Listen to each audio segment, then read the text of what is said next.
दोस्तों good morning, कैसे हैं आप लोग। उम्मीद है सभी लोग मस्त होंगे, स्वस्थ होंगे और अपने अपने घरों में होंगे।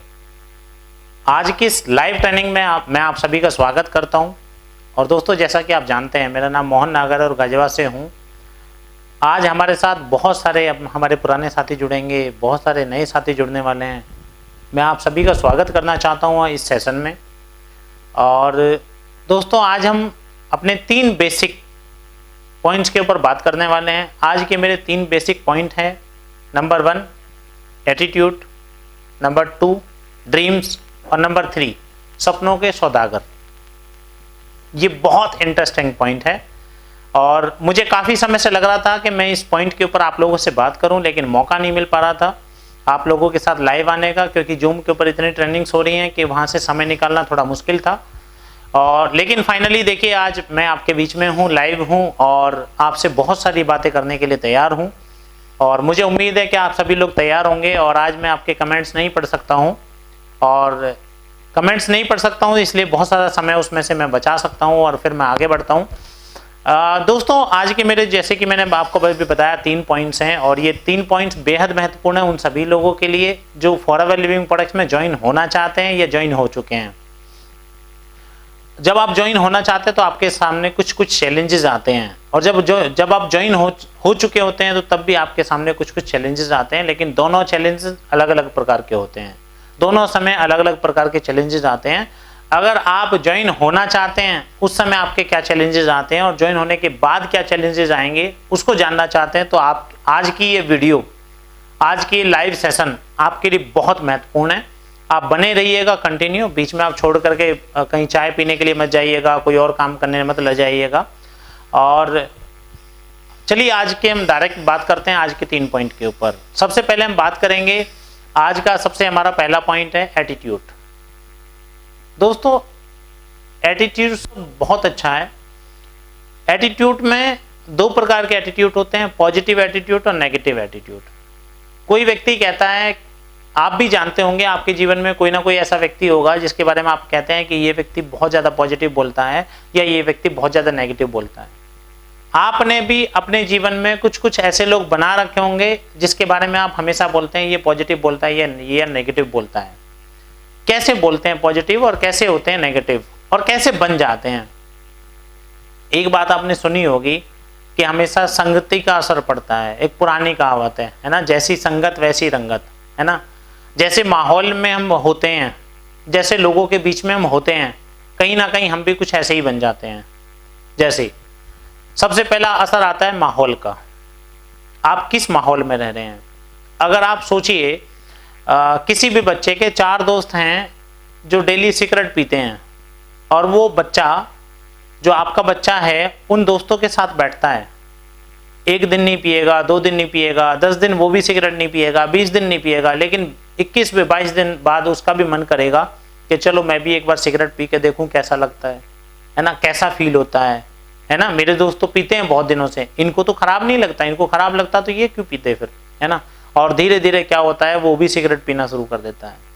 आपने अक्सर देखा होगा, आपके अगर दोस्त वाइन यूज करते हैं, शराब यूज करते हैं और आप नहीं पीते हैं, लेकिन आप उनके साथ बैठे जरूर रहते हैं, तो एक दिन ऐसा जरूर आता है कि आप भी उसको शुरू कर देते हैं, है ना। तो हमेशा संगत का असर बहुत ज़्यादा पड़ता है। और एक पुरानी कहावत भी है और लोगों ने कहा भी है कि अगर आपके बच्चे के नंबर कम आ रहे हैं तो आप ये जरूर चेक करिए कि उसकी संगत में कैसे लोग हैं। कहीं ऐसा तो नहीं है उसकी संगत में वो लोग हैं जो हमेशा फेल होते रहते हैं। तो संगत का असर हमेशा पड़ता है। ऐसे ही जब कोई व्यक्ति नेगेटिव होता है और हम उसकी संगत में जाते हैं तो हमारे ऊपर भी वो रंग ऑटोमेटिक चढ़ना शुरू हो जाता है, हम भी धीरे धीरे नेगेटिव होने शुरू हो जाते हैं। ये रंग कैसे चढ़ता है, कभी कभी ये रंग चढ़ते हुए दोस्तों हमें पता ही नहीं चलता कि हमारे ऊपर ये रंग चढ़ चुका है। कैसे, मैं आपको एक एग्जांपल समझाना चाहता हूँ। मैं चूंकि गाजियाबाद में रहता हूँ तो यहाँ से मैं अपने मेरठ ऑफिस जाता हूँ, तो मेरठ ऑफिस जाते हुए कभी कभी मैं वाया हापुड़ होते हुए निकल जाता हूँ। तो जैसे ही मैं हापुड़ में अंदर एंट्री होने के लिए जाता हूँ तो हापुड़ में एंट्री होने से 4-5 किलोमीटर पहले ही कोई ऐसी जगह आती है जहाँ बहुत बुरी बैड स्मेल आती है। तो जब भी मुझे वहाँ से गुजरना होता था तो मैं उस बैड स्मेल को आने से 4-5 किलोमीटर पहले ही अपनी गाड़ी के शीशे लॉक करके उसकी एयर को बंद कर दिया करता था, क्योंकि बैड स्मेल बहुत खतरनाक आती थी। और आने जाने वाले निकलने के 5 किलोमीटर बाद ही मैं शीशे अगर मुझे ओपन करने होते तो तब ओपन करता था मैं, इतनी बैड स्मेल आती थी। लेकिन दोस्तों मैं साथ ही साथ एक चीज और फील करता था कि जहां वो बैड स्मेल आती थी उसके आसपास में बहुत सारी दुकानें हैं, बहुत सारे घर भी बने हुए हैं, उनको बैड स्मेल नहीं आती क्या? मैं 1 मिनट भी उस बैड स्मेल में नहीं रह सकता, लेकिन वो लोग तो काफी समय से उसमें रह रहे हैं।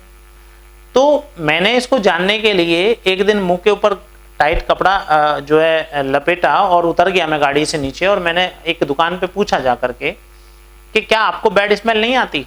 उन्होंने बोला कौन सी बैड स्मेल? तो मैंने उन्हें बताया यहाँ तो बहुत बुरी बैड स्मेल आ रही है, खतरनाक बैड स्मेल आ रही है, मेरे से तो रुका नहीं जा रहा।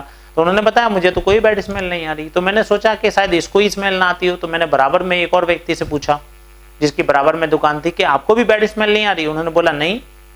मैंने और 4-5 लोगों से पूछा तो उनको किसी को भी बैड स्मेल नहीं आ रही थी, लेकिन जो वहां से पहली बार गुजरता था उसको बैड स्मेल आ रही थी। तो ऐसा क्यों हुआ दोस्तों? जब वो पहली बार आए होंगे, पहली बार शिफ्ट हुए होंगे, पहली बार दुकान खोली होगी, तो उनको भी डेफिनेटली बैड स्मेल आई होगी। लेकिन धीरे धीरे क्या हुआ, वो उस चीज के आदी हो गए। ऐसे ही जब हमारे संपर्क में कोई नेगेटिव व्यक्ति आता है तो पहली बार में, दूसरी बार में हमें उसकी बातें अच्छी नहीं लगती, लेकिन जब वो लगातार हमें फॉलो करता रहता है, हमसे बात करता रहता है, हमारे साथ समय बिताना शुरू कर देता है, तो हम भी उसी के रंग में ढलने शुरू हो जाते हैं और एक दिन हमें पता भी नहीं चलता कि ये यहाँ से कोई बैड स्मेल भी आती है ना, और हम उसके जैसे ही हो जाते हैं और फिर हमें उसके बाद में उसकी सारी बातें अच्छी लगने लगती हैं और ऐसा फील होता है कि बिल्कुल बढ़िया कहता है। ये ही है बैड स्मेल, और धीरे धीरे हमारा एटीट्यूड नेगेटिव होना शुरू हो जाता है। दोस्तों नेगेटिव और पॉजिटिव एटीट्यूड के बारे में ऐसा बोला जाता है कि जब किसी भी व्यक्ति का एक बार नेगेटिव एटीट्यूड हो गया और वो कोई काम करने जाता है तो नेगेटिव एटीट्यूड वाला व्यक्ति आगे जो भी काम करता है उसमें नेगेटिविटी वो ज्यादा ढूंढता है ना। दोस्तों मैं इसको एक एग्जांपल से समझाना चाहूंगा कि अगर एक दीवार है और दीवार की तरफ आपने रेड कलर की बॉल फेंकी है तो दीवार में लग करके रेड कलर की बॉल ही वापस आएगी। अगर आपने ग्रीन कलर की फेंकी है तो दीवार में लग करके ग्रीन कलर की वापस आएगी। अगर ब्लू कलर की फेंकी तो ब्लू कलर की वापस आएगी। यानी कि जैसा आपका एटीट्यूड होगा रिजल्ट बिल्कुल वैसा ही आने वाला है। अब ये रिजल्ट के ऊपर कैसे डिपेंड करता है? आपका एटीट्यूड है नेगेटिव, आप कोई भी काम करते हैं, सपोज दैट आपने एक दुकान खोलनी है, दुकान खोलते समय आपका एटीट्यूड है नेगेटिव, पता नहीं चलेगी कि नहीं चलेगी, पता नहीं ग्राहक आएगा कि नहीं आएगा, है ना, कुछ भी नहीं पता। तो आप प्लानिंग करेंगे तो नेगेटिव करेंगे, उसके बाद एक्शन लेंगे तो नेगेटिव लेंगे और रिजल्ट आएगा तो नेगेटिव आएगा। ऐसे ही फॉरएवर में भी कुछ साथी आने से पहले ही सोचने लगते हैं पता नहीं मैं कर पाऊंगा कि नहीं कर पाऊंगा, पता नहीं मेरे से हो पाएगा कि नहीं हो पाएगा, पता नहीं मुझे समझ आएगा कि नहीं आएगा, पता नहीं मैं लोगों को बता पाऊंगा कि नहीं बता पाऊंगा, पता नहीं मैं टीम बना पाऊंगा कि नहीं बना पाऊंगा, मैं नहीं कर सकता इसको क्योंकि मेरा माहौल खराब है, मैं नहीं कर सकता मुझे इंग्लिश समझ नहीं आती है, मैं नहीं कर सकता मेरे पास पैसा नहीं है, मैं नहीं कर सकता क्योंकि मैं ऑफिस तक नहीं जा सकता हूँ, मैं नहीं कर सकता क्योंकि मैं अच्छे से व्हाट्सएप और फेसबुक नहीं चला सकता हूँ। बहुत सारे कारण हो सकते हैं आपके नहीं करने के। और जब आप पहले ही सोचेंगे कि आप नहीं कर सकते हैं तो प्लानिंग भी करेंगे आप नेगेटिव, क्योंकि आपको पहले से पता है कि आप नहीं कर सकते हैं। तो आप प्लानिंग में भी ये सोचेंगे चलो मुझे लग तो रहा है कि मैं नहीं कर सकता, फिर भी देख लेते हैं एक बार। प्लानिंग नेगेटिव तो एक्शन भी नेगेटिव, चलो मैं नहीं कर सकता हूं लेकिन करके देख लेते हैं। एक्शन भी नेगेटिव हो रहा है तो रिजल्ट भी नेगेटिव ही आएगा, और जब रिजल्ट भी नेगेटिव आएगा तो आप और ज्यादा नेगेटिव हो जाएंगे और आप लोगों से बोलेंगे देखो मैंने पहले ही बोला था मैं नहीं कर सकता हूं, मुझे पता ही था मैं नहीं कर सकता हूं, मेरे साथ ये चैलेंजेस है ना। लेकिन अगर बाय द वे आपका एटीट्यूड पॉजिटिव है और आप बोलेंगे मैं कर सकता हूं, मेरा माहौल अच्छा है, मुझे समय मिल गया सीखने का, मुझे समय मिल गया समझने का, मैं अच्छे से बता सकता हूं, है ना, क्योंकि मैं बोल सकता हूं, है ना, तो आपका एटीट्यूड क्या पॉजिटिव, और प्लानिंग भी करेंगे पॉजिटिव, और जब प्लानिंग पॉजिटिव होगी तो एक्शन भी लेंगे पॉजिटिव और रिजल्ट भी आएगा पॉजिटिव, और जब रिजल्ट भी पॉजिटिव आएगा तो आप ऑटोमेटिकली और ज्यादा पॉजिटिव हो जाएंगे, और ज्यादा पॉजिटिव हो जाएंगे। दोस्तों इसको एक एग्जांपल और मैं आपको देता हूं। हिंदुस्तान में तकरीबन 1000 प्रकार की भाषाएं बोली जाती हैं। ऐसा मैंने सुना है कि हिंदुस्तान में 1000 बोलियां बोली जाती हैं। तो इस पूरी दुनिया में लगभग 5,000 या 10,000 बोलियां बोली जाती होंगी, लैंग्वेज बोली जाती होंगी। हम एक सुप्रीम पावर को जानते हैं जिसको हम ईश्वर, अल्लाह, गॉड, वाहेगुरु कुछ भी कहें, अलग अलग नामों से जानते हैं। और ये कहते हैं कि इस दुनिया में एक सुप्रीम पावर है जो इस पूरी दुनिया को चलाती है। तो क्या वो 1,000 भाषा या 10,000 भाषा को समझता होगा या 10,000 भाषा के हिसाब से रिएक्ट करता होगा? मुझे सिर्फ ऐसा लगता है कि वो सिर्फ एक भाषा समझता है, तथास्तु या आमीन या कुछ और आपकी लैंग्वेज में जो आप बोलना चाहते हैं वो एक भाषा समझता है। यानी कि ऐसा समझिए कि सामने वो एक दीवार है, उसकी तरफ जैसी बॉल फेंकेंगे वैसे ही वापस आएगी। ऐसे ही आपने उससे बोला कि मैं कुछ नहीं कर सकता, मेरे से नहीं होगा, मेरा माहौल अच्छा है, मैं आगे नहीं बढ़ पाऊंगा, तो वो बोलता है तथास्तु, तू कर ही नहीं सकता, तेरा माहौल अच्छा नहीं है, है ना, तू आगे नहीं बढ़ सकता क्योंकि तेरे पास पैसा नहीं है, तू आगे नहीं बढ़ सकता क्योंकि तू ऐसे माहौल में ढला नहीं है, तू आगे नहीं बढ़ सकता क्योंकि तूने पहले ही हिम्मत हार गई, अब तू नहीं कर सकता। लेकिन एक तरफ आप बोलते हैं उससे कि यस मैं कर सकता हूं क्योंकि मेरा माहौल अच्छा है ना, मैं कर सकता हूं क्योंकि मुझे समझ में आता है, मैं कर सकता हूं क्योंकि मैं बता सकता हूं, मैं कर सकता हूं क्योंकि मुझे आगे बढ़ना है। वो कहता है ठीक है तथास्तु, जा तू कर सकता है, तेरे से हो जाएगा ये। और सभी ने बोला है, और कहीं ना कहीं गीता में भी लिखा हुआ है कि तू कर्म करता चला जा, फल की चिंता मत कर। भगवान कभी भी हमारे लिए काम नहीं करता, वो हमारे साथ काम करता है जब हम काम करते हैं, है ना। और किसी अच्छे व्यक्ति ने बोला है भगवान के भरोसे मत बैठ क्योंकि हो सकता है भगवान तेरे भरोसे बैठा हो, है ना। किसने बोला है? दशरथ मांझी ने, जिन्होंने पत्थर तोड़ दिया था। 22 साल में लगातार उन्होंने पत्थर तोड़ा, है ना। उनकी स्टोरी के बारे में मुझे ज्यादा नहीं पता है, लेकिन उन्होंने ऐसा बोला और वो शब्द मुझे बड़े अच्छे लगे और इसलिए मैं आपको भी बता रहा हूं। तो ये एटीट्यूड के ऊपर डिपेंड करेगा कि हम कहां जाने वाले हैं। हमारा एटीट्यूड पॉजिटिव होगा तो हमें पॉजिटिव रिजल्ट मिलने वाला है, हमारा एटीट्यूड नेगेटिव होगा तो हमें नेगेटिव रिजल्ट मिलने वाला है। और हाँ, ध्यान रखिएगा दोस्तों, अगर हमारा नेगेटिव एटीट्यूड है तो दुनिया में कोई ताकत नहीं है जो हमें कामयाब कर दे। और अगर हमारा पॉजिटिव एटीट्यूड है, हमने मान लिया, हमने ठान लिया कि हम करके दिखाएंगे, तो दुनिया में कोई ऐसी ताकत नहीं है जो हमको रोक दे। अगर नेगेटिव एटीट्यूड है तो कोई हमको आगे नहीं बढ़ा सकता, और पॉजिटिव एटीट्यूड है तो हमको कोई रोक नहीं सकता आगे बढ़ने से। ये टोटली हमारी एटीट्यूड के ऊपर डिपेंड करेगा। तो आप में से जितने भी साथी हैं जो पॉजिटिव एटीट्यूड वाले हैं, जो हमेशा अच्छा सोचते हैं अपने बारे में, अच्छा सोचते हैं अपने माहौल के बारे में, अच्छा सोचते हैं अपनी फैमिली के बारे में, वो धीरे धीरे आगे बढ़ जाएंगे। और जो लोग नेगेटिव एटीट्यूड के हैं वो धीरे धीरे पीछे हट जाएंगे, है ना। तो दोस्तों, हमारा पहला पॉइंट हो गया एटीट्यूड। अभी हम दूसरे पॉइंट की तरफ चलते हैं। वो दूसरा पॉइंट क्या है? ड्रीम्स। ड्रीम मतलब सपने। सपने सभी के पास होते हैं। कुछ लोग बंद आंखों से देखते हैं, कुछ लोग खुली आंखों से देखते हैं और कहते हैं जिसको सपने देखना अच्छा लगता है बंद आंखों से, उसको रात छोटी लगती है, और जिसको सपने देखना अच्छा लगता है खुली आंखों से, उसको दिन छोटा लगता है। क्योंकि जो रात को सपने देखने होंगे तो वो बोलेगा यार जल्दी से सुबह होगी, और ज्यादा रात रहती तो मैं और ज्यादा सपने देखता। और जो खुली आंखों से सपने देखता है, क्योंकि वो पूरा करने के लिए काम करता है, वो कहता है दिन बहुत छोटा था, मैं अपने सपने के लिए ज्यादा काम नहीं कर पाया। सपने देखिए किसी ना किसी मोड में आकर के सभी के पास रहते हैं। जब हम बचपन में होते हैं तो हमसे कोई पूछता है क्या चाहते हो, तो हम कहते हैं बड़ी सी गाड़ी, बड़ा सा घर। लेकिन जैसे जैसे हमारी उम्र बढ़ती चली जाती है, वो गाड़ी का साइज ना छोटा होता चला जाता है, छोटा होता चला जाता है, और फिर आकर के नैनो पे टिक जाता है या उससे भी कम में। फिर हम सोचते हैं कि हमारी इनकम के हिसाब से अगर सेकेंड हैंड ही कोई गाड़ी मिल जाए तो ठीक है। हम अपनी इनकम के हिसाब से, अपने काम के हिसाब से अपने आप को सीमित कर लेते हैं। लेकिन दोस्तों, कहा गया है कि जो जितने बड़े सपने देख सकता है तो उनको पूरा करने की भी हिम्मत रख सकता है, वो उनको पूरा भी कर सकता है। जैसे एक जॉब में कोई भी व्यक्ति जब जॉब करता है तो फैक्ट्री का मालिक बोलता है अपने सभी वर्करों से कि तुम अगर 1 साल में ये काम करोगे और हम यहां तक पहुंचेंगे तो मैं तुम्हें अलग से पार्टी दूंगा या कुछ गिफ्ट दूंगा। और अपने घर पे जाकर के बेटे से बोलता है कि अगर मेरी फैक्ट्री इतने लेवल पे पहुंच गई तो मैं तुम्हें मर्सिडीज बेंज दूंगा। यानी कि वो अपने बच्चे के सपने पूरा करना चाहता है वहां पहुंचने से, और आपको केवल एक छोटा सा, वो कहते हैं लॉलीपॉप, एक टॉफी दिया जा रहा है आपको एक पार्टी के नाम पर या एक छोटे से गिफ्ट के नाम पर। तो जब हम उस फैक्ट्री मालिक के सपने पूरा कर सकते हैं तो कहीं ना कहीं अगर हम ठान लें तो अपने सपने भी पूरा कर सकते हैं। और ये बोला जाता है जिसके खुद के सपने नहीं होते वो दूसरों के सपने पूरे करते हैं। तो जब हम दूसरों के सपने पूरे कर सकते हैं तो हम खुद के भी बना सकते हैं। लेकिन हमारे खुद के सपने होते भी हैं, लेकिन वो जिम्मेवारियों के बोझ के तले कहीं ना कहीं दब जाते हैं। लेकिन अगर हम उनको दोबारा से निकाल लें, दोबारा से खड़ा कर लें, तो हम उन अपने सभी सपनों को, उन दबे हुए, मरे हुए, कुचले हुए सपनों को दोबारा निकाल करके खड़ा कर सकते हैं और उनको पूरा भी कर सकते हैं, अगर ठान लें और मान लें तो, है ना।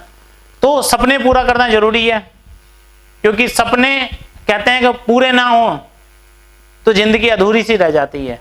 पूरी जिंदगी यही सोचता है, काश मैं ये सपना पूरा कर लेता, काश मैं ये अचीव कर लेता, है ना। तो अगर आप सोच सकते हैं तो आप पूरा भी कर सकते हैं। दोस्तों, कभी कभी हम सपने देखने में बड़ी कंजूसी कर जाते हैं। कुछ लोगों के सपने बड़े गोलमोल से होते हैं। वो कहते हैं मुझे एक बड़ा घर चाहिए। अब बड़ा घर कितना बड़ा? अब भगवान कंफ्यूज है। उसने मान लिया बड़ा घर चाहिए। अब किसी व्यक्ति के लिए 1 कमरे का घर भी बड़ा घर हो सकता है, किसी के लिए 100 कमरे का घर भी बड़ा घर हो सकता है ना। ऊपर वाला कंफ्यूजन में बैठा हुआ है कि इसको बड़ा घर चाहिए, लेकिन कितना बड़ा चाहिए, क्या दे दूं? कुतुब मीनार दे दूं, ताजमहल दे दूं, लाल किला दे दूं, क्या दे दूं इसको? तो दोस्तों, आपको अपने सपनों को स्पेसिफाई करना पड़ेगा, आपको क्लियर करना पड़ेगा कि मुझे क्या चाहिए। कुछ लोग कहते हैं मुझे बड़ी सी गाड़ी चाहिए। कौन सी बड़ी गाड़ी चाहिए भैया? क्या दे दें? रेल दे दें? क्या दे दें आपको? तो आपको स्पेसिफाई करना पड़ेगा कि आपको क्या चाहिए। जैसे मेरा मर्सिडीज GLA 200 चेरी कलर में मुझे बहुत अच्छी लगती है। Mercedes Benz GLA 200 cherry colour में मुझे चाहिए। मेरा सपना बिल्कुल क्लियर है कि ये वाला चाहिए। ऐसे ही आपको भी अपने सपने को क्लियर करना पड़ेगा कि आपको चाहिए क्या, तभी तो वो मिलेगा। अगर आपने कोई बढ़िया सी सुंदर सी चिट्ठी लिखी और उसमें पता नहीं डाला, एड्रेस नहीं डाला, तो वो कहां पहुंचेगी? कहीं भी तो नहीं पहुंचेगी। तो आपको अपने सपने को बिल्कुल क्लियर करना पड़ेगा कि आपको चाहिए क्या, तभी आपको मिलेगा। और आपने अक्सर देखा होगा, किसी आप में से किसी भी व्यक्ति का अगर सपना क्लियर है, जैसे कि मेरी टीम में एक लेडी है बबीता कौर जी चंडीगढ़ से, उनको ब्लैक कलर की स्कोडा वो पसंद है। और ब्लैक कलर की स्कोडा उनको जब पसंद है तो अक्सर उनके साथ होता क्या होगा, जब भी वो स्कोडा देखती होंगी और ब्लैक कलर की देखती होंगी तो उनकी नजर एकदम से टिक जाती होगी, देखो ये मेरी पसंद की कार है। और जब उसका कलर का, स्कोडा का कलर कोई और होता होगा तो वो ये जरूर बोलती होंगी कि देखो मुझे ये वाला कलर पसंद नहीं है, मुझे ये ब्लैक कलर वाला पसंद है ना। लेकिन जब तक आपका सपना वो नहीं था, तब तक कितनी न जाने स्कोडा निकल गई, आपने कभी नोटिस नहीं किया, है ना। ऐसे ही आपकी कोई ड्रीम कार हो सकती है, आपका कोई ड्रीम हाउस हो सकता है। जब भी आप ऐसे हाउस पे जाकर के रुकेंगे तो एकदम से आपकी नजरें रुक जाएंगी, अरे देखो मैं ऐसा ही घर बनाना चाहता हूँ, ये लॉबी है, इसकी ग्रिल ऐसी करना चाहता हूँ, इसका गेट ऐसे चढ़वाना चाहता हूँ, इसमें बाहर जो है मैं थोड़ा सा गार्डनिंग भी करना चाहता हूँ। तो बिल्कुल आपके सपने क्लियर होने चाहिए, और जो आपके सपने क्लियर होंगे उन सभी सपनों को आप अपने को पूरा कर सकते हैं, क्योंकि सपने में बहुत बड़ी ताकत होती है, सपने में बहुत बड़ी ताकत होती है। लेकिन वो 6 चिल्ली वाले सपने नहीं चाहिए। वो 6 चिल्ली वाले सपने कैसे हैं? एक बार क्या हुआ, 6 चिल्ली को एक अंडा मिल गया। अब वो अंडा लेकर के मस्ती में जा रहा है। अब वो अंडे से सोच रहा है इस अंडे में से एक चूजा निकलेगा, फिर वो मुर्गी बनेगी, फिर वो अंडा देगी, फिर उनमें से चूजे निकलेंगे, फिर वो मुर्गी बनेंगे, फिर वो अंडा देंगी, उनमें से फिर चूजे निकलेंगे, फिर मुर्गी बनेंगी, फिर वो अंडा देंगी। ऐसे करते करते बहुत सारी मुर्गी आ जाएंगी, फिर वो अंडे देंगे, फिर चूजे बनेंगे, फिर मुर्गियां निकलेंगी। मैं एक बहुत बड़ा फार्म खोल लूंगा, फार्म खोल करके फिर अच्छा सा घर बनाऊंगा, अच्छा सा घर बना करके गाड़ियां लूंगा, है ना, गाड़ी लेकर के फिर जीवन को एंजॉय करूंगा। इतना सोचता हुआ जा ही रहा था मस्ती में, आगे एक पत्थर पड़ा था, पत्थर पे ठोकर लगी, ठोकर लगते ही नीचे गिर गया और वो अंडा भी फूट गया। तो बैठ करके रो रहा है, चिल्ला रहा है, हाय मेरा तो करोड़ों का बिजनेस डूब गया, मैं तो बर्बाद हो गया, मेरा तो सारा नुकसान हो गया, अब तो मैं मर जाऊंगा, अब तो मैं गिर जाऊंगा। एक सज्जन पीछे से आ रहे थे, उन्होंने पूछा भाई क्या हुआ? न्यू मेरा तो करोड़ों रुपए का बिजनेस डूब गया, ये पड़ा। न्यू की तो अंडा फूटा हुआ पड़ा है। न्यू हाँ, इसी में से तो चूजा निकलने वाला था, वो चूजा ही मुर्गी बनने वाला था, वो अंडे देने वाली थी, उनसे चूजे निकलते, उनसे मुर्गियां बनती, तो मैं करोड़ों का व्यापार खड़ा कर लेता, वो मेरा सपना टूट गया। ऐसे सपने आप ना देखें। जो भी सपना देखें बिल्कुल रियलिस्टिक देखें। अगर आप अभी साइकिल पे चल रहे हैं तो एकदम से ऑडी BMW का सपना देखें तो सही, लेकिन एकदम से ना देखें। पहले आप साइकिल से जाइए मोटरसाइकिल के ऊपर, मोटरसाइकिल से जाइए कार के ऊपर, कार से जाइए फिर और अच्छी कार के ऊपर। ऐसे चलेंगे तो वो पूरे भी होंगे और आपको अच्छा भी लगेगा। क्योंकि एकदम से आप BMW का सपना देख लेंगे और अभी आपके पास एक ऑल्टो भी नहीं है, तो फिर आपको मजा नहीं आएगा, क्योंकि डायरेक्टली BMW में तो नहीं बैठने वाले ना, पहले ऑल्टो में बैठेंगे। तो रियलिस्टिक भी होना चाहिए वो सपना, है ना। और साथ में उसमें डेट भी होनी चाहिए। डेट आप डालें, जैसे आपको कब शादी करनी है ना। आपके घर में एक बच्चा है, एक लड़का है आपके घर में, आप उसकी शादी का इनविटेशन देते हैं, तो आप बैंड वाले को बुक करते हैं तो क्या बुक करके आते हैं कि किस डेट में किस समय आना है। ऐसे तो नहीं बोलते ना मेरे बेटे की शादी है कभी भी आ जाना। बाजे वाले को बोला है, बैंड वाले को बोला है, टेंट वाले को बोला है, लड़की वाले से बोल दिया मेरे बेटे की शादी है, मैं बारात लेके आऊंगा। लड़की वाला पूछ रहा कब आओगे, जो कभी भी आ जाऊंगा। वो सपना कभी पूरा नहीं हो सकता, उसमें एक डेट भी डालनी पड़ेगी। तो क्या आपने अपने सपने में कोई डेट डाल रखी है? क्या आप इस सपने को कब तक पूरा करना चाहते हैं? वो जरूरी है, डेट जरूर डालिएगा आप अपने सपने में। दोस्तों अब हम आते हैं अपने आज के सबसे महत्वपूर्ण टॉपिक पर, सपनों के सौदागर। क्या है ये सपनों के सौदागर? दोस्तों आप कोई भी जीवन में काम करना शुरू करें, आपके सपनों के सौदागर आपके पास आने शुरू हो जाएंगे। इस दुनिया में दो तरीके के सलाहकार होते हैं। एक सलाहकार वो जिनको रखने के लिए आपको पे करना पड़ेगा। आपने अक्सर सुना होगा किसी बड़ी इंडस्ट्रियलिस्ट में, बड़ी इंडस्ट्री में बहुत बड़े बड़े स्तर पर लोगों को रखा जाता है कि मेरा फाइनेंशियल एडवाइजर है, वित्तीय सलाहकार है, ये मेरा लीगल एडवाइजर है, कानूनी सलाहकार है। इस तरीके के सलाहकार रखे जाते हैं और उनको पे किया जाता है, उनको पैसा दिया जाता है। वो सलाहकार कौन होते हैं? वो प्रोफेशनल्स होते हैं, अपनी इंडस्ट्री के, अपने सेक्टर के एक्सपर्ट्स होते हैं। उनको पे करके उनको रखा जाता है और वो एक अच्छी सलाह देते हैं। दूसरे एक और सलाहकार होते हैं जो फ्री के सलाहकार होते हैं, उनको मैं सलाहची बोलता हूं। सलाहची, सलाहची मतलब उनकी सलाह निकली जाती है हमेशा, है ना। वो कहीं भी संतुष्ट नहीं होते, वो हमेशा सलाह देने में बिलीव रखते हैं, चाहे वो अच्छी हो या बुरी हो। आपको समझाने के लिए मेरे पास एक बहुत अच्छी स्टोरी है। मेरे गुरु, मेरे मेंटर डॉक्टर के शर्मा जी सुनाते हैं, है ना। आपको बहुत कुछ समझ में आएगा इससे। एक बार क्या होता है, एक व्यक्ति एक बहुत अच्छी सुंदर बढ़िया सी दुकान खोलता है मिठाइयों की, है ना। तो जब मिठाइयों की दुकान खोलता है तो वहां भी कुछ सलाहची आ जाते हैं सलाह देने के लिए। अब उसने बढ़िया बेहतरीन वाली मिठाइयों की एक दुकान खोली है ना। दुकान पे मिठाइयां हैं, ग्राहक लग रहे हैं, भीड़ लग रही है, ग्राहक आ रहे हैं, जा रहे हैं, मिठाइयां लेके जा रहे हैं, एंजॉय कर रहे हैं। तो उसने बाहर एक बोर्ड लगवा दिया और उस पर लिखवा दिया यहां पर ताजी मिठाइयां मिलती हैं। तो एक सलाहकार आ गए, क्योंकि सलाह निकली जा रही थी तो देनी जरूरी थी। कह रहे भाई साहब ये आपने क्या लिखवा रखा है यहां पर, ये बोर्ड पे क्या लिखवा दिया आपने? देखो दुकान आपने बढ़िया कर रखी है, कोई डाउट नहीं है, मिठाइयां भी आपकी बहुत बढ़िया हैं, लोग लेके जा रहे, खरीद के जा रहे, लेकिन ये बोर्ड पे लिखवा के तो सत्यानाश ही कर दिया आपने। कह रहे भाई साहब क्या हो गया? वो भी शक में पड़ गए, पता नहीं क्या लिखवा दिया मैंने। कह रहे आपने लिखवा रखा है यहां पर ताजा मिठाइयां मिलती हैं। यहां पर का क्या मतलब है? यहां तो आपकी दुकान है ही भाई, यहां तो आपकी दुकान है ही ना, तो यहां पर ताजा मिठाइयां मिलती है, इसका मतलब समझ नहीं आया। तो दुकानदार को भी कंफ्यूज कर दिया। तो उस बेचारे ने क्या किया, पेंटर बुला करके वो यहां पर हटवा दिया। अब लिखा रह गया ताजा मिठाइयां मिलती हैं। अब वो चले गए। सुबह को एक नए सलाहची आ गए, नए सलाहकार आ गए।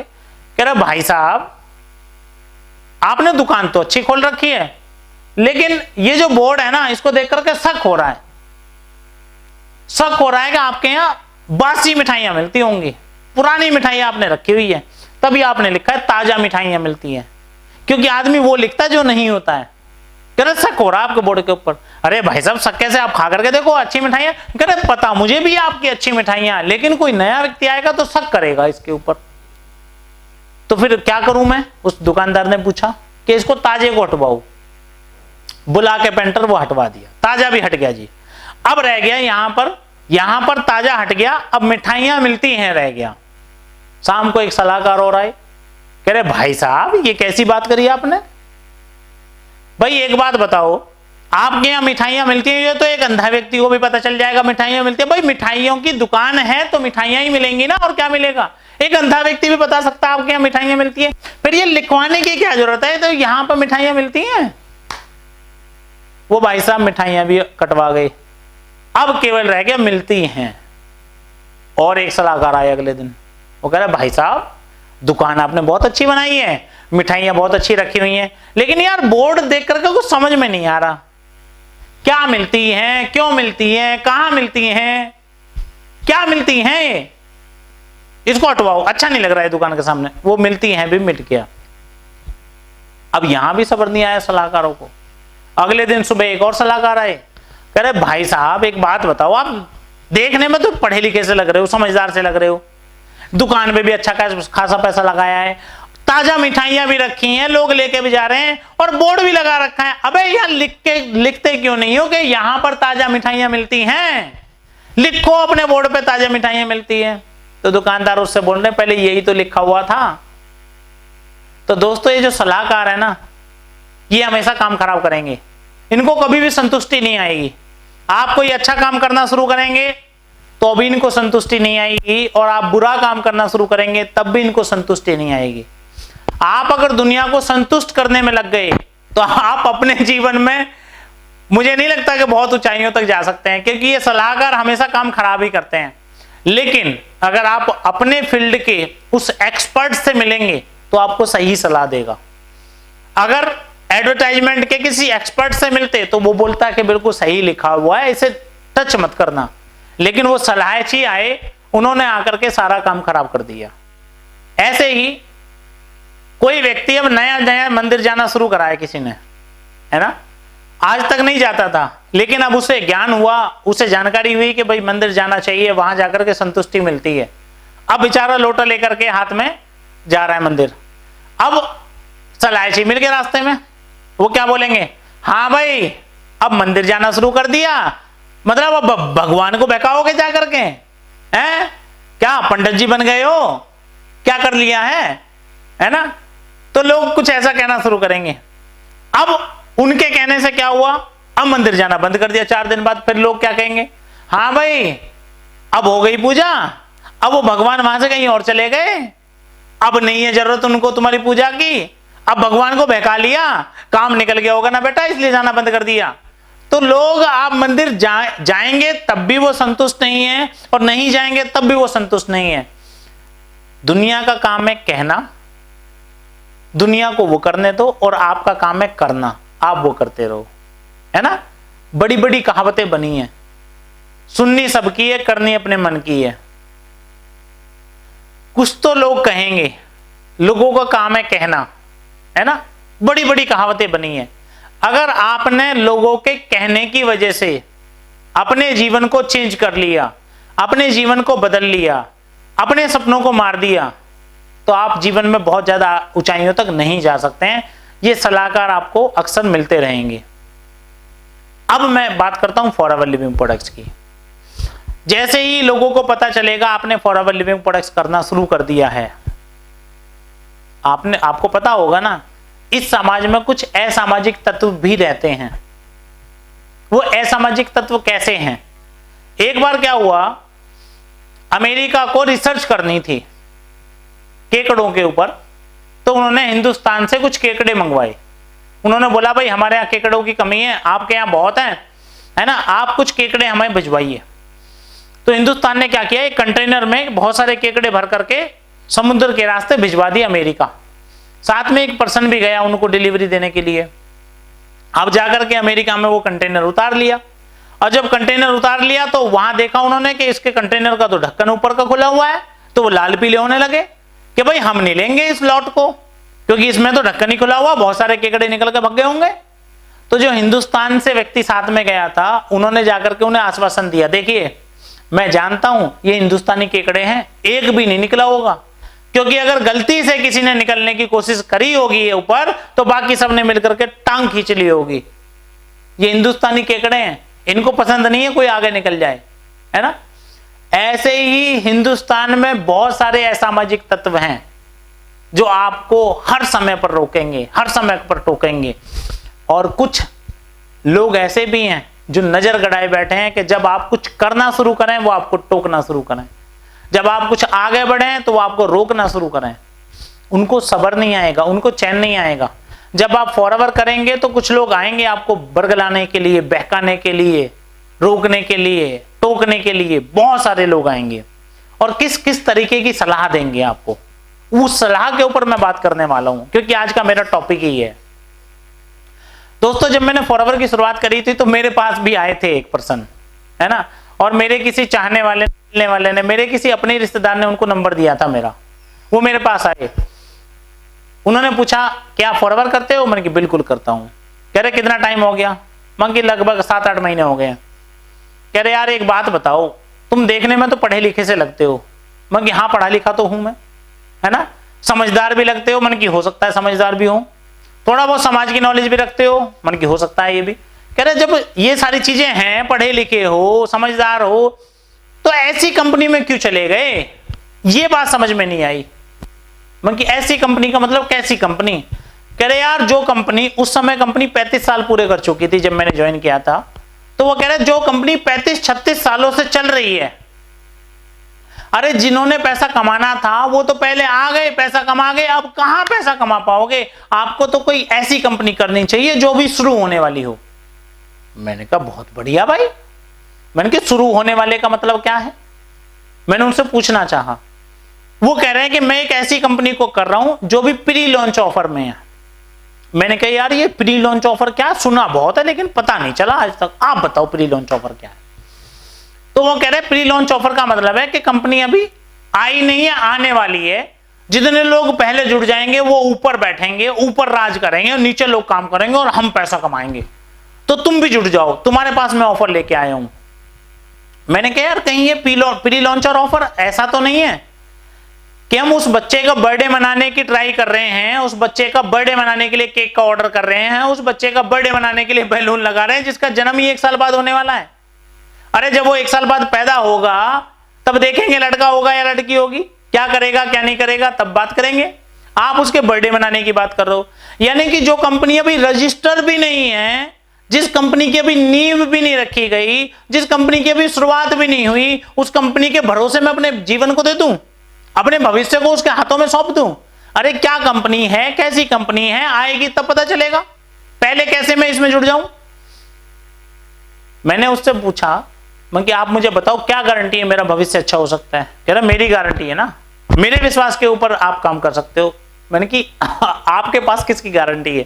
आज सामने तो कोई खुला ही नहीं है, अभी तो कंपनी लॉन्च भी नहीं हुई। तो वो शक पका गए, वो चले गए मेरे पास से।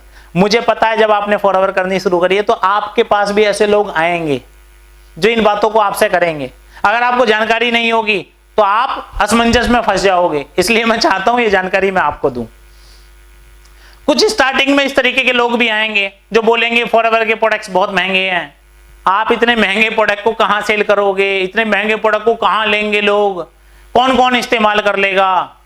दोस्तों इस दुनिया में हर व्यक्ति के हिसाब से अलग अलग कैटेगरी बटी हुई है, हर व्यक्ति के हिसाब से अलग अलग कैटेगरी है। लोग सड़क के किनारे ठेला पे भी खड़े होकर के खाना खाते हैं, लोग ढाबे में भी रोटी खाते हैं, खाना खाते हैं, लोग 2 स्टार 3 स्टार में भी जाते हैं, लोग 5 स्टार में भी जाते हैं। अब 5 स्टार वाला ये नहीं कह सकता जो 5 स्टार में जा रहा है कि यार तुम 5 स्टार में बहुत महंगा खाना दे रहे हो, वो सड़क के बराबर में तो 20 रुपए में छोले भटूरे मिल रहे हैं और आप दे रहे हो 2000 रुपए के। यह सड़क वाला ये नहीं कह सकता कि 5 स्टार वाले तो लूट रहे हैं यार, गरीब आदमी कैसे खाएगा बताओ तुम्हारे छोले भटूरे, 2000 रुपए के दे रहे हो, तुम क्यों खोले बैठे हो?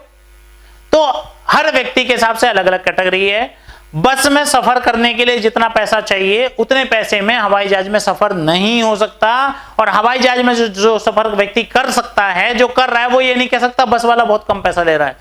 बस में बस जैसी सुविधाएं हैं, हवाई जहाज में हवाई जहाज जैसी सुविधाएं हैं, है ना। अगर आपको सस्ता प्रोडक्ट चाहिए तो मार्केट में बहुत सारे ऐसे प्रोडक्ट हैं जो सस्ते आ रहे हैं, बहुत सारे ऐसे प्रोडक्ट हैं, आपको उनको एक बार ट्राई करना चाहिए। लेकिन अगर आपको क्वालिटी चाहिए तो फॉरएवर लिविंग प्रोडक्ट्स दावा करती है कि जितने प्राइस में हम जो बेस्ट क्वालिटी दे रहे हैं, इतने प्राइस में पूरी दुनिया में कोई ऐसी क्वालिटी नहीं दे सकता, ये हम दावा करते हैं। तो केवल ये प्रोडक्ट वही यूज कर सकता है जिसको क्वालिटी पसंद है, जिसको चाहिए ही नहीं क्वालिटी, जिसको दाम देखना उसके लिए प्रोडक्ट्स है ही नहीं। तो आप इसको अपने दिमाग से निकाल दो कि प्रोडक्ट सस्ते हैं या महंगे। ना प्रोडक्ट सस्ते हैं ना प्रोडक्ट महंगे हैं। प्रोडक्ट अपनी खुद की क्वालिटी रखते हैं, उस क्वालिटी को अगर आपको चाहिए तो उतना पे आपको करना ही पड़ेगा। दोस्तों मैं अपने एक हादसे के बारे में आपको बताना चाहता हूँ। एक बार क्या हुआ, तकरीबन मुझे 1 साल हो गया था फॉरवर्ड करते हुए, और हमारे दिल्ली ऑफिस के बाहर एक चाय वाले की दुकान है। तो मैं चाय वाले की दुकान पर बैठा हुआ था, तो एक सज्जन बाहर से आए, आकर के मेरे बराबर वाली चेयर पे बैठ गए। अब मैं चाय बैठ करके पी रहा था, है ना। तो मेरे से पूछने लगे आपका नाम क्या है, कहाँ से हो। तो मैंने उनको अपना नाम बताया, मैं मोहन नागर हूँ, गाजियाबाद से हूँ। तो वो मेरे से पूछने लगे आप फॉरवर्ड कर रहे हो। मैंने कहा हाँ जी फॉरवर्ड कर रहा हूँ सर मैं। तो पूछने लगे कितना टाइम हो गया। मैंने कहा लगभग 1 साल के आसपास का टाइम हो गया है। तो उन्होंने मुझे बताया कि मुझे भी लगभग 3 साल हो गए, मैं भी फॉरवर्ड करता हूँ। तो मैं बड़ा उत्सुक था जानने के लिए कि यार कोई नई चीज बताएंगे, एक नई चीज पता चलेगी मुझे, हो सकता है मैं और जल्दी कामयाब हो जाऊं इनसे बात करके। तो थोड़ी देर बात करते करते उन्होंने बताया कि आपको पता है मुझे 3 साल हो गए फॉरवर्ड करते हुए, लेकिन आज तक मैं कामयाब नहीं हुआ। तुम्हें क्या लग रहा है जब मैं 3 साल में कामयाब नहीं हुआ तो तुम हो जाओगे? क्या तुम अगले 3 साल तक ऐसे ही काम करने के लिए तैयार हो? अगले 3 साल तक स्ट्रगल करने के लिए तैयार हो? फॉरवर्ड में लोग कामयाब नहीं हो रहे, फॉरवर्ड में लोग आगे नहीं बढ़ रहे हैं। आपको कोई और काम देखना चाहिए, आपको कोई और कंपनी देखनी चाहिए। तो दोस्तों मैं समझ गया, मैंने उनसे कुछ नहीं बोला, मैं क्या समझ गया, लेकिन आपको समझाना चाह रहा हूं, मैं आपको बताना चाह रहा हूं मैं क्या समझ गया। जैसे मेरा रिश्ता तय हुआ है, और रिश्ता तय होते ही एक पड़ोस का, मोहल्ले का एक व्यक्ति मेरे पास आ गया, अरे नागर जी क्या कर रहे हो, रिश्ता तय हो गया, मैंने सुना आपका शादी करने जा रहे हो, कहीं पागल हो गए हो क्या? देख रहे हो मैंने भी शादी करी थी, आज मैं पछता रहा हूं, शादी करके फंस गया मैं। देख रहे हो मैंने 2 साल लगा दिए तलाक लेने में, 2 साल तक लगातार कोर्ट कचहरी के चक्कर मारने पड़े, उसके बाद तलाक मिला है। तुम शादी कर रहे हो इसलिए मैं तुम्हें बचाना चाह रहा हूं, शादी वादी के चक्करों में मत पड़ो, अकेले रह करके बहुत बढ़िया है। मैं क्या सोचूंगा, अबे भाई तुम्हारा तलाक हो गया, किस वजह से तलाक हुआ है, तुम गलत थे, लड़की गलत थी, तुम्हारे बीच में क्या बातें हुई हैं जिसकी वजह से तलाक हुआ है? इसका मतलब क्या मेरा भी तलाक हो जाएगा? जरूरी है कोई, है ना भाई? जरूरी थोड़ी है जो बातें तुम्हारे साथ हुई हो वो मेरे साथ भी हो, सभी का तलाक थोड़ी हो जाता है। इसका मतलब ये थोड़ी है अगर मेरे मोहल्ले में कोई व्यक्ति अगर फांसी लगा के मर गया तो मुझे भी मर जाना चाहिए क्योंकि मोहल्ले वाला मर गया। अरे मोहल्ले वाला मर गया, उसके साथ क्या घटनाएं घटी हैं, वो किस परिस्थिति में था, वो उसके बारे में खुद जानता है। ऐसे ही दोस्तों जब आप फॉरवर्ड करोगे तो आपके पास बहुत सारे लोग आएंगे ये दुहाई देने के लिए कि भैया मैंने भी फॉरवर्ड करी है, मेरा कुछ नहीं हुआ तो तुम्हारा भी कुछ नहीं होगा।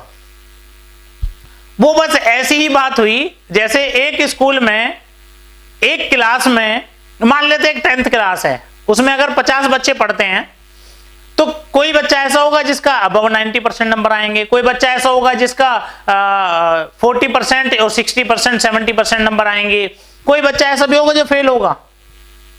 आज तक मुझे बताइएगा आप दुनिया में कभी उस फेल हुए बच्चे ने अपनी गलती मानी है? उसने बोला मैं अपनी वजह से फेल हुआ हूं? नहीं।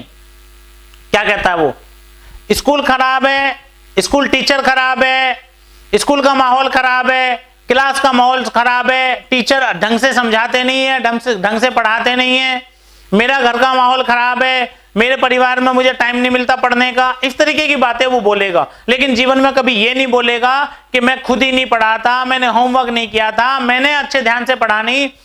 फिर बताएगा पेपर गलत आ गया, जो मुझे टीचर ने पढ़ाया था वो सब्जेक्ट में आया नहीं, कॉपी चेक करने वाले ने मैंने सही आंसर लिखे थे कॉपी में लेकिन नंबर नहीं दिए, मेरी क्या गलती है?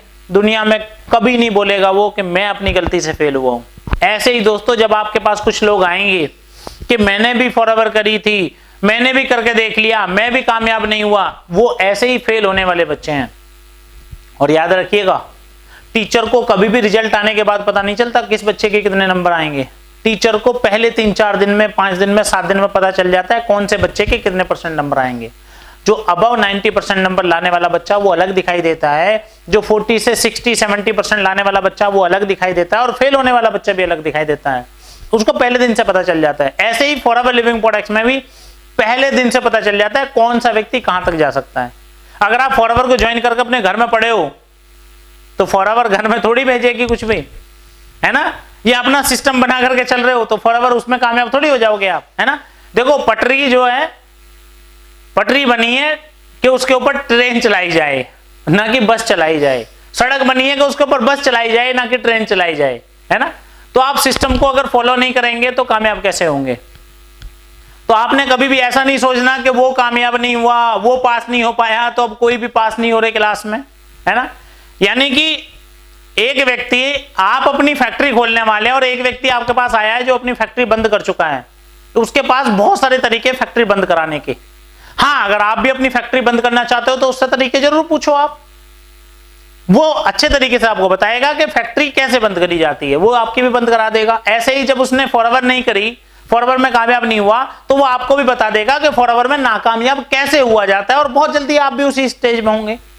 लेकिन अगर आप किसी ऐसे व्यक्ति से मिलते हैं जो फॉरएवर में कामयाब हो चुके हैं या कामयाबी की तरफ चल रहे हैं रास्ते में अभी, उनके साथ मिलोगे तो वो आपको भी लेकर के आगे चलेंगे। ये कामयाब हो चुके हैं तो वो कामयाबी का आपको रास्ता दिखाएंगे, है ना।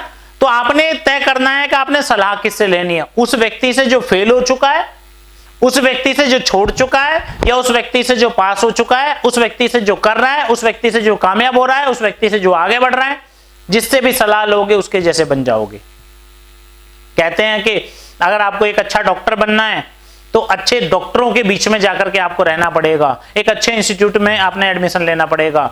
अगर आपको इंजीनियर बनना है तो अच्छे इंजीनियर्स के बीच में जाना पड़ेगा, उनसे सीखना पड़ेगा, अच्छे इंजीनियरिंग कॉलेज में आपको एडमिशन लेना पड़ेगा। अगर आपको लॉयर बनना है तो अच्छे लॉ के कॉलेज में आपको एडमिशन लेना पड़ेगा और अच्छे लॉयर्स के बीच में रहना पड़ेगा। ऐसे ही अगर आपने फॉरएवर में कामयाब होना है तो एडमिशन तो आप ले चुके हैं, फॉर्म आप भर चुके हैं या भरने वाले हैं, लेकिन साथ ही साथ आपको ऐसे लोगों के बीच में रहना पड़ेगा जो यहाँ कामयाब हो रहे हैं, क्योंकि जो यहाँ नाकामयाब हो चुके हैं या हो रहे हैं उनके बीच में रहोगे तो वो आपको वहीं भेज सकते हैं जहां वो जा रहे हैं। और हमेशा संगत का असर तो पड़ता ही है, आपने भी सुना होगा, जैसी संगत वैसी रंगत। बहुत सारी कहानियां इसके ऊपर बनी हैं, बहुत सारी कहावतें इसके ऊपर बनी हैं जो आपको आने वाले समय में पता चलेंगी। और बहुत सारे हादसे आपके साथ होंगे जब आप आगे बढ़ेंगे। बहुत सारे विचित्र प्रकार के लोग आपको मिलेंगे जो अलग अलग प्रकार की विचित्र आपको जो है अपनी अपनी स्टोरी बताएंगे, अपने अपने नाकामयाब होने के कारण बताएंगे आपको, है ना। तो आपने वो भी सुनना है और धीरे धीरे अपने आगे भी बढ़ते चले जाना। कहते हैं कि सुनो सबकी करो अपने मन की, इसलिए आप अपना डिसीजन किसी की वजह से चेंज ना करें, क्योंकि आपने जो डिसीजन लिया है अपने ऊपर आप विश्वास रखते हैं कि मैं कर लूंगा, मैं कर जाऊंगा, तो आप कर जाएंगे। लेकिन उसके कहने की वजह से आप नाकामयाब की तरफ चले जाते हैं कि मेरे से नहीं होगा, तो वाकई आपसे नहीं होगा। दोस्तों, इस दुनिया में केवल दो लोग हैं जो आपको कामयाब होते हुए देखना चाहते हैं, एक आपके मम्मी पापा और दूसरी आपकी वाइफ और आपके बच्चे। इनके अलावा मुझे नहीं लगता कि कोई व्यक्ति आपको कामयाब होते हुए देखना चाहता है, और अगर इनके अलावा कोई देखना चाहता है तो वाकई वो आपका बहुत अपना है, बहुत ज्यादा विश्वास करता है वो आपके ऊपर, और वो आपको वाकई आगे बढ़ते हुए देखना चाहता है। वैसे आज तक मुझे ऐसा कोई मिला नहीं है, हो सकता है ऐसा हो, लेकिन मिला नहीं है आज तक कभी ऐसा। दोस्तों, अगर एक परिवार में अगर आप 4 भाई बहन हैं और आपके सबसे छोटे वाले भाई बहुत ज्यादा पैसा कमाते हैं, आपसे ज्यादा पैसा कमाते हैं, तो आपकी गलत फहमी है कि छोटे भाई छोटे हैं। वो छोटे भाई छोटे नहीं है, वो सबसे बड़े हैं। क्योंकि जब परिवार में सबसे छोटे वाला ज्यादा पैसा कमाता है तो कोई भी फैमिली में ऐसा डिसीजन नहीं होगा कि उससे बिना पूछे वो डिसीजन पूरा हो जाए। कोई भी ऐसा काम नहीं होगा कि उसकी बिना इच्छा के हो जाए, है ना। तो वो छोटा नहीं है, बड़ा है, वो उसकी वैल्यू बहुत ज्यादा है ना। तो यहां पैसे से हमारी वैल्यू तय होती है कि हम कितना पैसा कमा रहे हैं। और कभी कभी भाई भी दूसरे भाई को नहीं चाहता कि वो आगे बढ़ जाए, है ना। ऐसे ही आपने अक्सर देखा होगा, बहुत सारे लोग आपको सलाह देंगे रोकने के लिए, टोकने के लिए, बहुत सारे लोग रोकेंगे, लेकिन समाज में एक दूसरे को आगे नहीं बढ़ने देना चाहते। एक अंकल जी हैं, अंकल जी की बहुत अच्छी दुकान चल रही है, आपके अंकल जी की बहुत अच्छी दुकान चल रही है, आपको पता उनकी दुकान बहुत अच्छी चलती है, भीड़ लगी रहती है ना। और आप भी कुछ काम करना चाह रहे हैं, आप अंकल जी की दुकान पर जाकर के बोलते हैं, अंकल जी आपकी दुकान कैसी है? बढ़िया है। कैसी चल रही है? बहुत बढ़िया चल रही है। देखो अभी आपने घर भी बनाया है अपना, इसका मतलब अच्छी चल रही है, अभी आप गाड़ी भी ले रखी है आपने, है ना। तो मैं भी सोच रहा हूं मैं भी एक दुकान कर लूं। तो अब अंकल जी के कान खड़े हो गए, दुकान कर लूं? कौन सी दुकान? कि यही वाली दुकान जो आप कर रहे हैं। कहाँ? आपके सामने वाली ये दुकान के बारे में बात कर रहा हूँ, सामने वाली दुकान ले लेता हूं और आपके जैसी दुकान कर लूंगा, तो मैं भी अपना बढ़ जाऊंगा, मैं आपका भतीजा हूं। अब अंकल जी के सुर बदल जाएंगे। अब भतीजा भतीजा कुछ नहीं है उनके सामने। पता है क्या बोलेंगे? अरे पागल हो गए हो, अरे मैं तो खुद दबा पड़ा हूं इस कर्जे के चक्कर में। देखो ये देखो गोली, ये बीपी की गोली है, ये शुगर की गोली है, ये जोड़ों के दर्द की गोली है, ये टेंशन की गोली है। रोज रात को नींद नहीं आती मुझे तो। जो घर तुम देख रहे हो वो तो लोन के ऊपर चल रहा है, जो गाड़ी देख रहे हो तो किस्तों के ऊपर चल रही है, कई महीने से किस्तें नहीं भरी गई हैं। मैं तो वैसे ही कर्जे में दबा पड़ा हूं। तुम इन चक्करों में मत पड़ो, तुम अभी बच्चे हो, मर जाओगे, दब जाओगे, बेकार हो जाओगे। मैं तो दुनिया भर की दवाइयां खा करके अपना काम चला रहा हूं। कुछ इस तरीके की लैंग्वेज वो अंकल जी बोलना शुरू कर देंगे। दोस्तों, इस दुनिया में कोई भी आपको बढ़ते हुए देखना नहीं चाहता। अगर कोई व्यक्ति बहुत अच्छी जलेबी बनाता है ना, और बहुत अच्छी जलेबी उसकी बिकती है, भीड़ लगी रहती है, अगर आप उससे जलेबी बनाने का नुस्खा जानना चाहें तो कम से कम 6 महीने पहले तो कढ़ाई मंजवाएगा। उसके बावजूद भी वो नुकसान आपको नहीं देगा जिससे उसकी जलेबियां बिक रही हैं। कहीं आप कंपटीशन में ना खड़े हो जाएं। लेकिन फॉरएवर लिविंग प्रोडक्ट्स में अगर हम कामयाब हैं, जहां जिस पोजीशन पर हम बैठे हैं, हम चाहते हैं कि जल्दी से जल्दी आप उस पोजीशन पे आए। वहां दुनिया आपको गिराने की कोशिश कर रही है और हम आपको अपने साथ ले जाने की कोशिश कर रहे हैं, आपका हाथ पकड़ के आपको कामयाब करने की कोशिश कर रहे हैं। हम कह रहे हैं कि आप फटाफट आओ, आगे बढ़ो। हम आपको आगे बढ़ाने के लिए, आपके साथ चलने के लिए तैयार हैं। हम आपको रास्ता बताने के लिए तैयार हैं, क्योंकि आपके घर में जब लाखों रुपए की बारिश होगी तो कुछ रुपया हमारे घर में भी आएगा। जब आपके घर में बरसात होगी तो कीचड़ तो कम से कम कुछ बूंदाबांदी होकर के हमारे घर में भी होगी, है ना। तो यहां हम आपको आगे बढ़ाने के लिए तैयार है, दुनिया आपकी टांग खींचने के लिए तैयार है, दुनिया आपको आगे नहीं बढ़ने देना चाहती। तो इसीलिए जब भी किसी को आप दिखेंगे कि आप आगे बढ़ रहे हैं तो वो आपकी टांग खींच करके फिर नीचे ले आएंगे कि यहीं बैठ जाओ, यहीं आ जाओ, ज्यादा उछल कूद मत करो। इसीलिए दोस्तों, अगर फॉरएवर करने से आपको कोई रोक रहा है, कोई टोक रहा है, तो सावधान हो जाइए। मेरे को भी टोका था, मेरे एक ताऊ जी थे, वो अक्सर आकर के कहते थे, अरे मैंने सुना है आजकल तू जोड़ा जाड़ी के काम में लग गया है, मैंने सुना है आजकल तू लोगों को समझाने के काम में लग गया है, कहीं नौकरी वोकरी कर ले, सरकारी नौकरी निकल रही है, बतेरी फार्म वार्म भर ले कहीं जाकर के, है ना, कहीं नंबर वंबर आ जाएगा। मैंने उनसे पूछा, अगर मैं कहीं नौकरी करूंगा तो ज्यादा से ज्यादा मुझे 12-13 हजार या 15 हजार या 20 हजार रुपये मिल जाएगा, सरकारी लगी तो 25 हजार रुपये मिल जाएगा। मैं 1 लाख रुपये महीना कमाना चाहता हूं। चलो मैंने छोड़ दिया, आज से ये रखा इसका बैग, आज के बाद नहीं करूंगा, मुझे 1 लाख रुपये महीना कमाना है, ये बताओ मुझे कैसे आएगा। वो बोलते 1 लाख रुपये महीना कमाना, ये तो मुझे भी नहीं पता। तो जब आपको ये नहीं पता कि 1 लाख रुपये महीना कहां से आएगा, तो आप मुझे सलाह क्यों दे रहे हो कि 10 हजार की, 12 हजार की, 15 हजार की कर ले। दोस्तों एक बात बताऊं, हो सकता है वो अपनी जगह सही हो, क्योंकि उनके जमाने में केवल यही काम थे, सरकारी नौकरी कर लो या प्राइवेट नौकरी कर लो। उनके जमाने में ये नेटवर्क मार्केटिंग सिस्टम था ही नहीं, इसलिए उनको इसके बारे में पता भी नहीं है, जानकारी भी नहीं है। लेकिन आप उनको जानकारी दे सकते हैं कि नेटवर्क मार्केटिंग सिस्टम क्या है और आप इसमें कैसे कामयाब हो सकते हैं। अगर आप इस नेटवर्क मार्केटिंग सिस्टम में कामयाब होना चाहते हैं तो आपका स्वागत है, बहुत तेजी से आप इसमें ग्रोथ कर जाएंगे, बहुत तेजी से आप इसमें बढ़ जाएंगे। और आपको आगे बढ़ाने के लिए, आपको ग्रोथ करने के लिए हम लोग हैं आपके सपोर्ट करने के लिए। आप आगे बढ़िए, जो भी चैलेंजेस आपके सामने आ रहे हैं उनको हमारे साथ शेयर करिए, हम उसके आंसर देते हैं। और दोस्तों आज के लाइव सेशन में आप हमारे साथ जुड़े हैं, मुझे उम्मीद है कि आपको बहुत कुछ समझ में आया होगा, मुझे उम्मीद है कि आज आपने कुछ नया सीखा होगा, है ना। और अगर आपके कोई क्वेश्चन है आप मेरे से करना चाहते हैं तो आप मुझे कमेंट में लिख सकते हैं, अगली बार वीडियो में उसकी बनाऊंगा। जो आपको चैलेंजेस आ रहे हैं किस तरीके से उसको ओवरकम करना है और किस तरीके से आगे बढ़ना है। इस वीडियो को देखने के लिए, लाइव सेशन हमारे साथ जुड़े रहने के लिए, आपके शानदार कमेंट के लिए बहुत बहुत धन्यवाद। अगर आपको आज का सेशन अच्छा लगा हो तो इसको लाइक जरूर करिएगा, किसी और को इसकी जरूरत हो तो शेयर करिएगा, और साथ में अगर आप चैनल पर नए हो तो इसको सब्सक्राइब जरूर करिएगा। और अगर आप चाहते हैं हमारे साथ जुड़ना, मेरी टीम में आना चाहते हैं, डिस्क्रिप्शन में मेरी पूरी डिटेल लिखी हुई है, वहां जाकर के आप मेरी टीम को ज्वाइन भी कर सकते हो।